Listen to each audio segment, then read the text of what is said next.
Hi there, I'm William Bishop, and this is my D253 Values-Based Leadership presentation for Task 2. And today we are going to be throwing it back to the 90s, so be prepared. We're going to have some fun.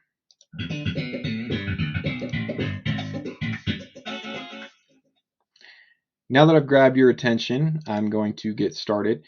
Many of you on the team know me as we've worked together as peers for quite a while. My name is William Bishop again, and I'm excited to introduce myself as the new Corollary Marketing Customer Service Manager. So you're going to see that these slides are unique and they're crafted that way intentionally to keep your attention.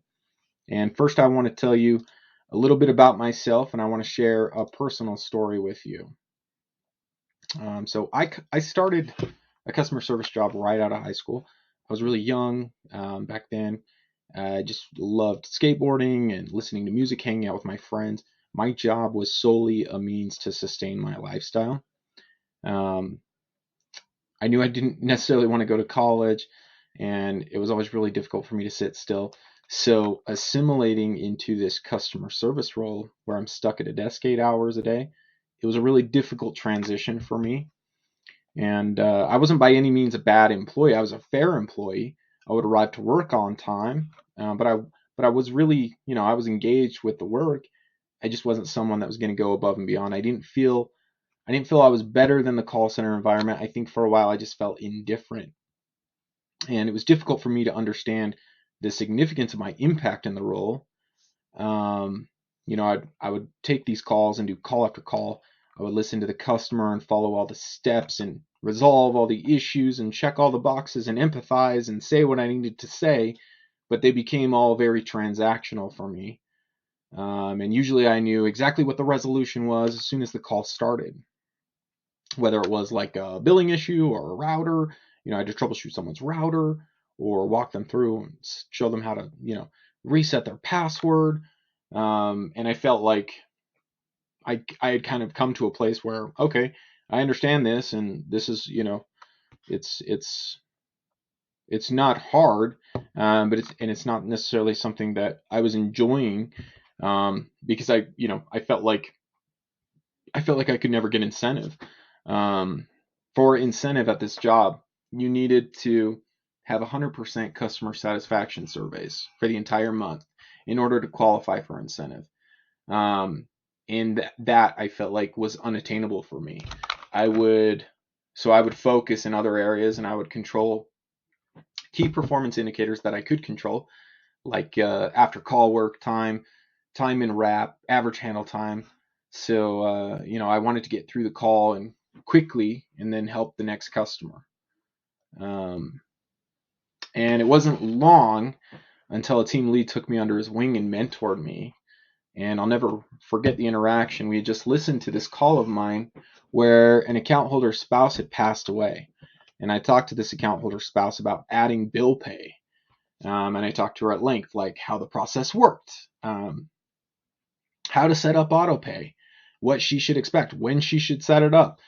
This was a self-help option that she had to do through the website. And at the time, it wasn't very apparent. It was I didn't really understand how overwhelmed she was until I heard the call back with the team lead. But you could easily tell that she was overwhelmed with the process, and I wasn't responding to her cues. Um, she most likely felt uncomfortable asking questions because I was rushing her, because I was trying to get off the call. I was concerned about my average handle time. I wanted to get to the next call to control my key performance indicators. Um, and he asked me when we finished the call. He said, "What did you think about that call?" And I told him, hearing the call back, um, I wonder if she'll be able to set up bill pay. I don't know that she was understanding what I was saying.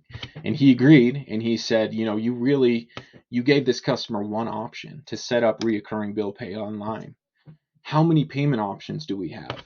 And at the time, we had like 4 or 5 payment options. You could send a check or money order in the mail. You could drive to the site and pay cash. You could drive to the actual location and pay cash. You could call through the automated system and pay with a debit card or a checking account. You could do it online. So there's a lot of different ways to pay. And I said, I think we have like four payment options, 4 different ones. And he's like, right, we have at least 4 payment options. Give her options. Listen to the customer. You gave her the options that would work best for you. Like bill pay makes sense to you. That's how you can manage your bills. But that doesn't necessarily mean that she understands it, and that doesn't mean that it's an option for her. And he was right. Like I gave her the best option for me, and in my mind that made sense. And he was right. I helped her, but I didn't resolve her issue because I don't think that she knew how to pay. She needed to know what she had to do to pay, and I told her one way that didn't make sense to her. So he basically told me, you have an opportunity to engage these customers. You need to actively listen and add value. And for me, it was an aha moment. He was right. I had an opportunity to slow down and listen to the nuances in tone, and really respond to customer cues. And as a result of this interaction with the team lead and several others, where we kind of listened to the nuances of calls and customer service, and coming to that resolution, my average handle time went up. But not as much as you would think. But my customer satisfaction surveys, as a result of the work that I did with him, they went significantly up. And that kind of cemented my interest in customer service, and I became a lifelong student of the industry. And these calls that we're dealing with, they aren't just transactions. They're interactions with the people paying our wages. So we're the front line of the organization. So it is crucial that we're responding to each customer appropriately and ensuring that they're getting the individualized experience for their resolution. So customer service is not a one-size-fits-all approach. Each customer is completely unique. And that is my story that I wanted to share. That being said, this is the vision statement that I put together for our team. And it is to authentically engage our team, to cultivate an atmosphere of excellence and collaboration through synergy. And what that really means is we're going to keep it real. We are going to keep it human. It is my priority to cultivate a space for all of us to be our authentic selves, free from judgment. And I can't be expected to come up with all the ideas and solutions. So we're going to do it together as a unit. We're going to set a team standard for key performance indicators, and we're really going to rely on each other's strengths to propel the team forward. And that means we're going to have designated subject matter experts on the team. We're going to have new hires that will, if we have new hires, they're going to have assigned peer mentors. And together, the sum will equal more than the parts as a byproduct. And as a byproduct, we're going to have exceptionally excellent results because each of us individually are contributing to the team. Next, we're going to talk about emotional intelligence. And as a team, we'll need to ensure that we have a strong understanding on an individual level of emotional intelligence. The definition of emotional intelligence is the capacity to be aware of, control, and express one's emotions, and to handle interpersonal relationships judiciously and empathetically. So that being said, we're also going to discuss self-awareness, which is the ability to focus on your actions, thoughts, and emotions, and specifically emotional awareness. So emotional awareness is being aware of your own feelings. It's also being aware of others' feelings and being conscientious towards that. So with the idea that we're all adults here, the reality of the situation is we're going to be spending a lot of time together. So we need to make it productive. It's likely we'll spend more time here than we do with most of our own families. So it's with that said, we're going to treat each other professionally, and we're going to carry ourselves with a consistent demeanor. when we walk through the doors into the office building, we're going to uphold a certain level of professional standards, and that's going to directly correlate to the customer interactions as well, with the idea being that we need to balance these priorities. We're also going to talk about self-management. So we're going to discuss self-management, which is being responsible for your own behavior. And at the end of the day, the only person responsible and accountable for your behavior is you. We are going to have individual goals and we're going to have team goals. And I expect you guys to self-manage the individual goals. I'm not going to ask you to do the same thing 10 times, and I'm not going to constantly follow up with you. I will hold you accountable for your performance, and I expect you to hold me accountable. We are going to self-manage as a team. And that brings us to the topic of emotional self-control.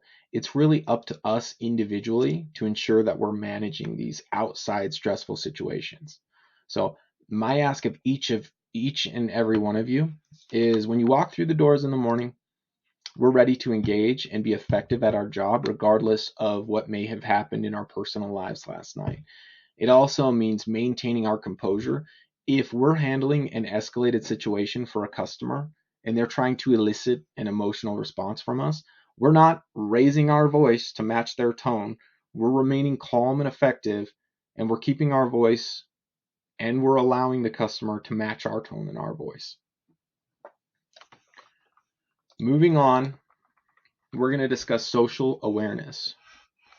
So this is the ability to empathize with other individuals. And the definition of empathy is the ability to understand and share the feelings of another. And why might that be important? It's important that we're all empathizing with one another. We should not only be empathizing with our coworkers, but we should be empathizing with our customers. We need to consistently keep our interactions human on the phone, and that is by actively listening, as I mentioned earlier. So asking probing questions and empathizing with our customers' situations and genuinely relating to our customers on an authentic human level.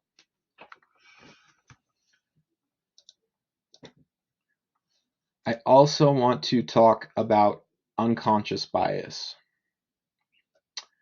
So unconscious bias is something that we all do. It's not necessarily something that we're aware of at times. At times we can be aware of it, but we tend to stick to people and to social norms that we're already accustomed to.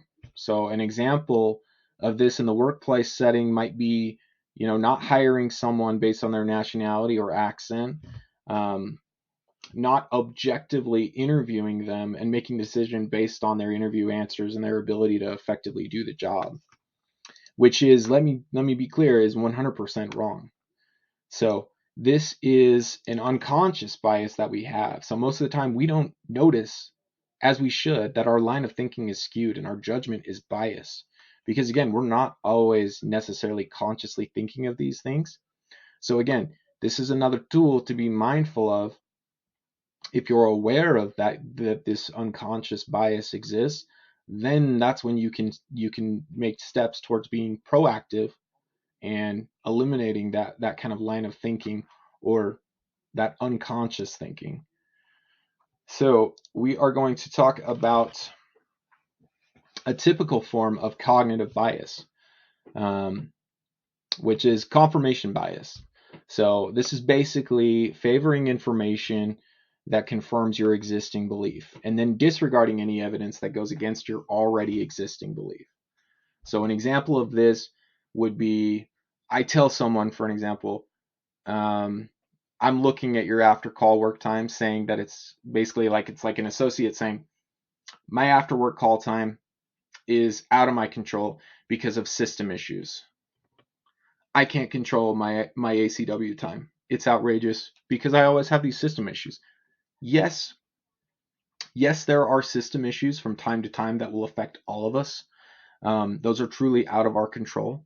But your after call work is very much within your control, and system issues are very few and far between. So the law of averages should detect that, you have 100% control, not 100%, of great amount of control.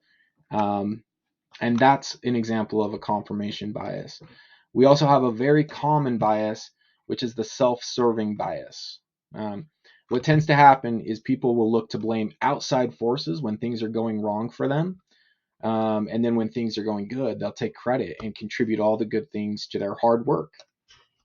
So in our setting, for an example, if an employee is placed on a corrective action for work performance, then an example of a self-serving bias would be he might be saying, I can't work in this department or under this management. They're always out to get me. This is ridiculous. I didn't deserve this. I may not be a top performer, but I shouldn't be facing disciplinary action. And then to flip that scenario, same thing for the self-serving bias. Should the employee get a promotion, their first reaction would be, inevitably it would be, yeah, I've worked hard. I deserve this promotion. I earned this promotion. I earned this promotion as a result of my hard work.